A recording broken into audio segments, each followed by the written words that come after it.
又住喺隔離。可唔可以瞄咗佢㗎？到時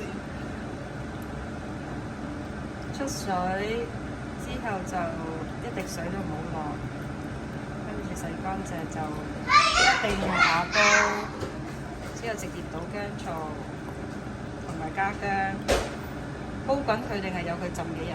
煲滾佢先，煲滾佢再浸幾日，每日都要翻滾。好快可以準備聽做人奶奶。Catalina， 你知唔知呢啲咩㗎？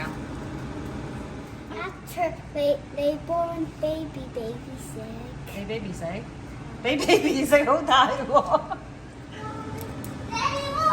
因為呢個瓦煲會快好多㗎，不鏽鋼嗰啲可能快啲。有錢冇錢啊！